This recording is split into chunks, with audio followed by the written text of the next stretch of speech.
What's going on, guys? It's Gendo here, and I'd like to welcome you back to another edition of my Pentagon slash Hexagon series.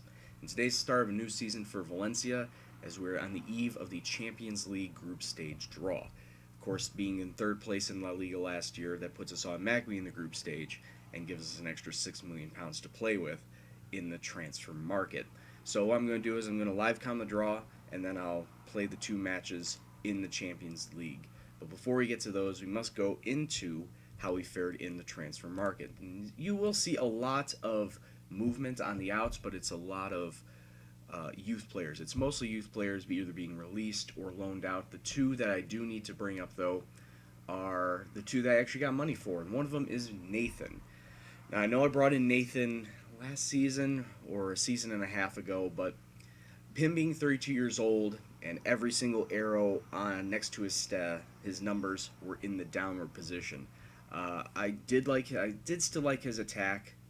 I did like his technical skills. I did like his vision, but his speed, I felt that if I kept him on, his speed would only diminish and he would be a liability for me. So I wanted to bring in an AMC that was a lot pacier than him, and try to keep around the same technique and same attacking skills, but I wanted someone faster. So that's why I got rid of him. Cordoba picked him up, paid £240,000 for him, so a little bit of change there. The other one was Jome Cuevas, the striker.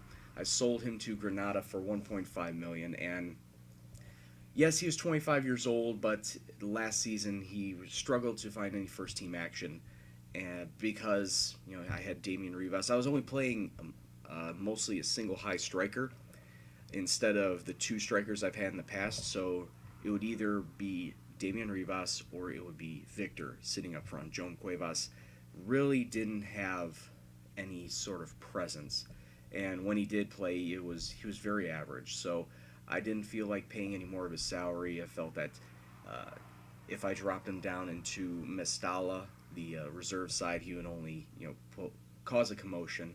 So I just sold him to get some sort of value out of him, and Granada snapped him up for 1.5 million. So that's another 1.5 million in the bank for us. And of course, Fede Cartavia retired, so those 13 million pounds that I would be paying him this season have gone right back into the bank and have helped us in securing three new signings. As you can see, the three on this side we picked up: Antonio Romero from Real Madrid's B side, the Castilla. He's 23-year-old, left mid. He can also be a left winger. This is basically, he's backing up Wani Noto, but this was also my attempt at trying to replace Fede Cartavia. I like his speed: 17 pace, 15 agility, and 16 acceleration.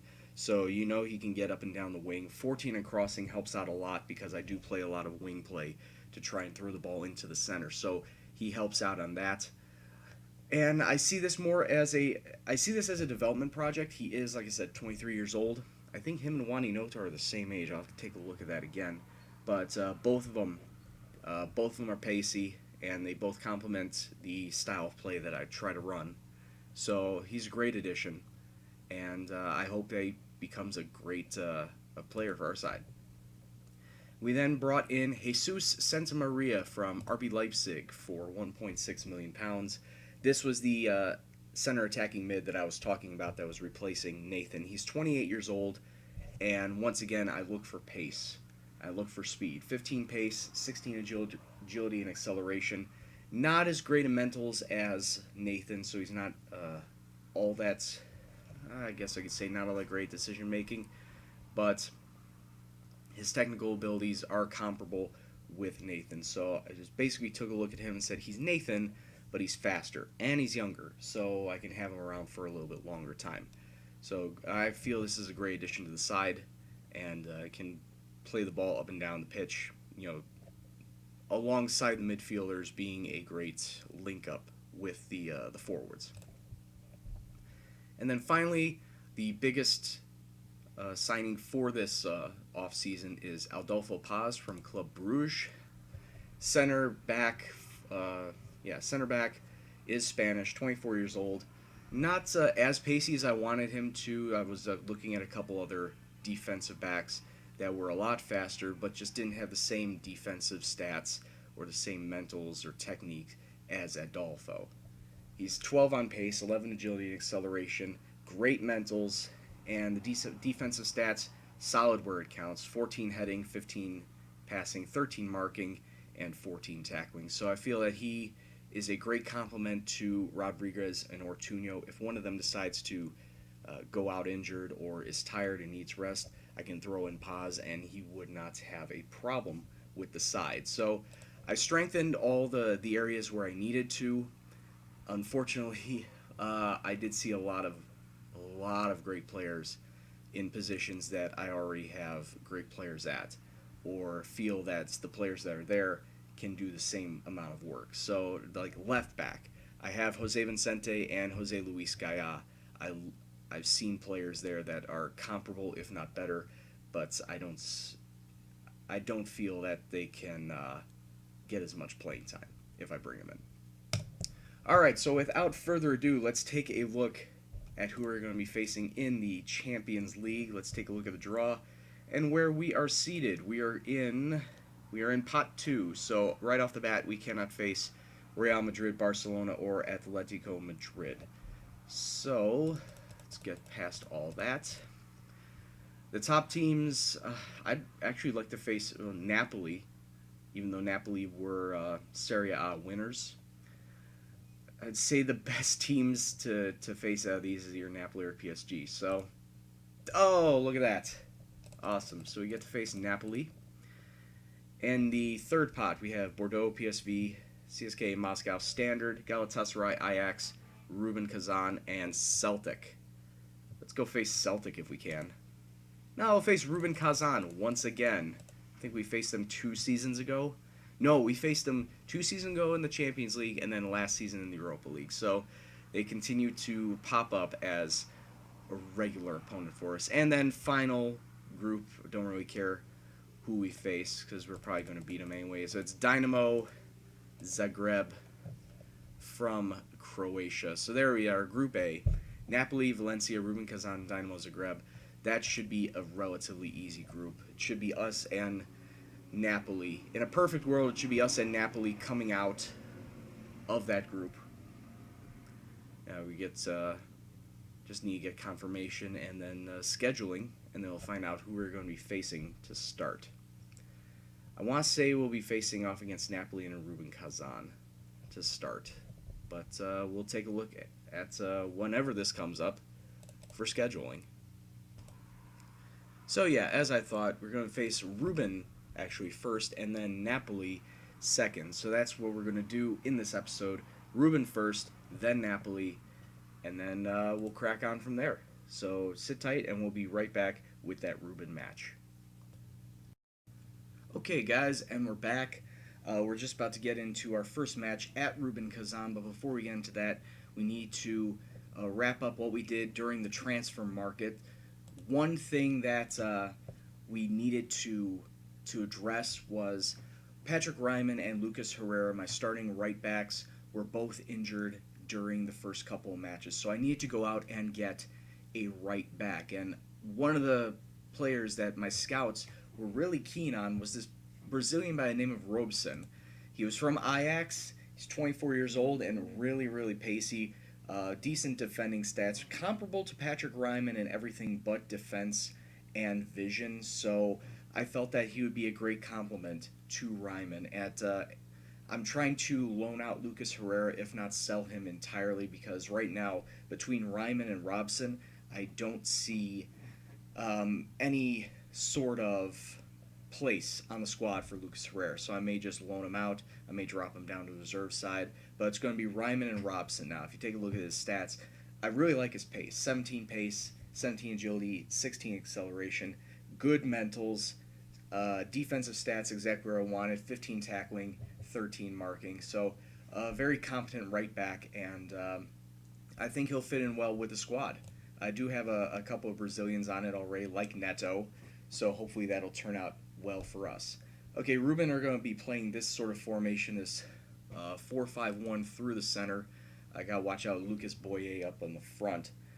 Another bad thing to note is my left backs. are starting to get hurt as well. As you can see, Jose Luis Gaya still injured.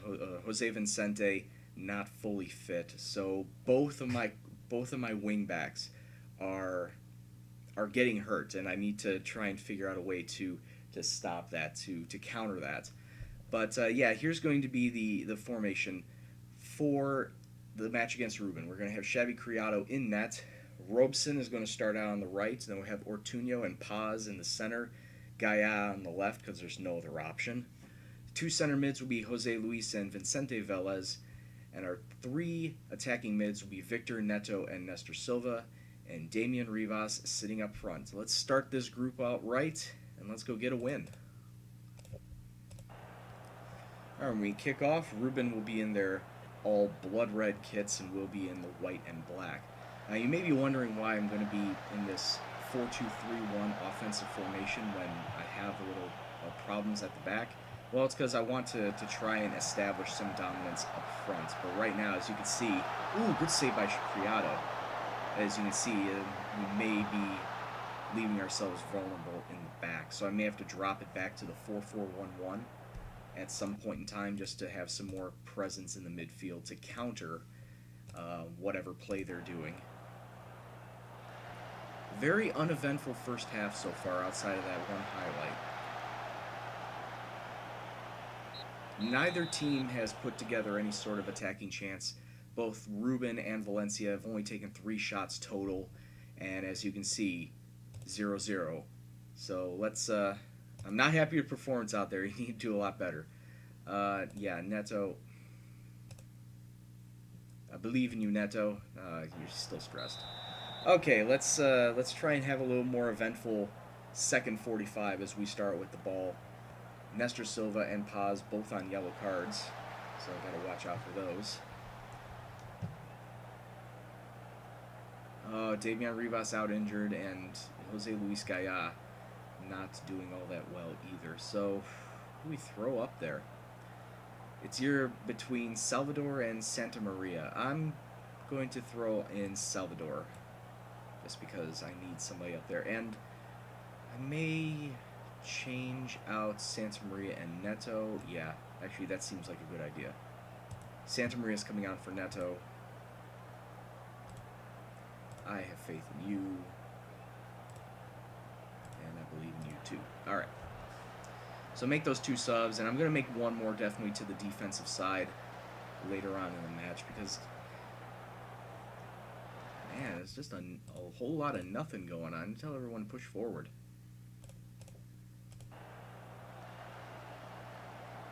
I'm going to make the sub to Gaia at 75 if he continues like that. Okay. Time just completely flew by, so Vicente is going to come on for Gaia. I know he doesn't have the greatest of fitness, but I need someone to replace him. Finally, at 75, Ruben Kazan finally gets us some action. They did throw the ball forward, but nothing happened there. We do get it back. Play some smart passes. We can't get it out of our zone. Ruben Kazan keeping it in our half. Making plays happen. Dribbling well with the ball. Good tackle. Was in the center. Ruben Kazan still with great ball movement. Great pressure, like I said. It's that compactness of the formation. He is offside. Referee called that offside. I was going to say, he was at least a couple feet past the back line. There was no way that was a goal. And 85 minutes gone. We still do not have anything. Push forward, boys. Get one final push forward. 4 minutes of stoppage time added. And it looks like it's coming and going right away. We are overtime in stoppage time. And wow, what an extremely boring match. A 0-0 draw in our first match at Ruben Kazan. That was definitely not something we were looking forward to start this group off. But yeah, okay, we get a point. And now we got to turn towards Napoli, who are currently group leaders after beating Dynamo Zagreb. And all the offseason moves that Napoli have done have come through La Liga. So they've taken some prime Spanish talent. So I expect them to be a very tough side when we face them at home. So sit tight, and we'll be right back with our second match of this episode. Alright, and here we go with the second match of the day. Valencia hosting Napoli, and Napoli coming out with a very offensive-minded formation, 4-2-3-1. I am going to be holding up with my self-made tiki-taka formation. We're going to have our 4 at the back, I guess, 2 wing-backs, and the 2 center-backs. It will be Ortuño and Rodriguez at the center-backs, and on the wings we have Robson and Gaia. Vicente Velez will be our defensive mid. Neto and Jose Luis, our 2 center mids. Inoto and Victor out on the wings, and Nestor Silva sitting up front because Damian Rivas decided to get himself injured in the last match against Rubin Kazan. Now, Napoli, like I said, have a very Spanish-heavy side, so they're going to take it to us. So the best I can hope for is a win, of course, but I'm realistically hoping for a draw. So let's kick off and see what happens. Alright, and here we go. Of course, we are in our traditional white and blacks. Napoli in their sky blues. And right out of the gates, 90 seconds in, they're already on the attack. Good tackles, but Napoli's still with the ball. Some great movements. And right away, like I said, not even 2 minutes in, Napoli have gotten on the board, and they're up 1-0. As I said before, they're fixing to be very offensive-minded, very attacking-heavy. Just need to hold on to the ball as much as possible. Nestor Silva turning around, men, just wide of the post. Thought that kickoff abuse would have been real. It would have been real nice for us to tie it up 1-1. Good dispossessed. Play it out on the wings. Now we need to try and turn it upfield and find some passing lane. Nestor Silva, once again, good shot. Keeper had to make the save. Taking too many chances from outside the box. We need to get close. We need to get closer. Half an hour gone. It's still 1-0 to Napoli. We do have a throw-in. Not much. Nestor Silva, get in there. Oh, it's just over the bar. We have had 11 shots to their 3. We are taking it to them, but we just cannot find our finishing. We cannot find our finishing touch. You know, Napoli coming forward with the ball. Was he offside? Ref's looking like he said he was offside. Yeah. I was going to say, they're going to take how many shots and to ours, and they're up 1-0. 15 shots to their 4, and they're leading 1-0. Come on, boys. Show me something different. Show me something better. Don't really play wider, maybe. Let's go. Let's try and get a goal here. Like I said, win would be nice. A goal or a draw is pretty much what I'm expecting here. A loss, with how we're playing, a loss is looking more and more likely. Nothing happening in this second half so far. Try and make some saves out, or some subs. Ryman will come on for Robson, and you know, I'm going to try this. Santa Maria up for Nestor Silva. You know, he's traditionally a center attacking mid, but can play a little bit of striker. So I'm going to put him up front and see if his pace can get us, he's going to break away from the defensive line.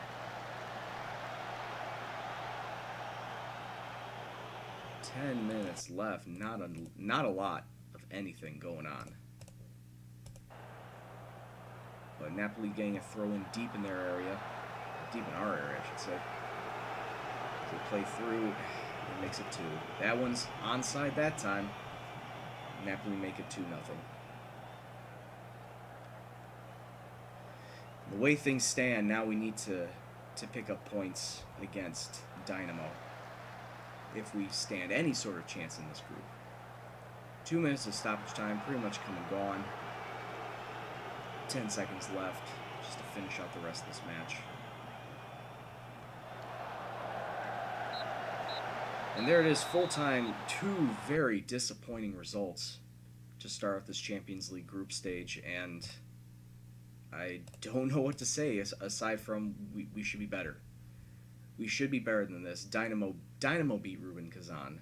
So what is that going to say for us if we can't beat Dynamo? We took double as many shots, double as many of them were on target, and we lost 2-0. Finishing training, everybody up front. All right. So next time when we come back, we'll be facing off against Dynamo twice, where we need to pick up results if we are still challenging for advancement out of this group. So until next time, if you like what you saw, please hit the like button, subscribe if you're new, comments, suggestions, questions, anything else, please leave in the comment box below. But as always, this is Gendo, and I will see you in the next video. Take care. Peace out.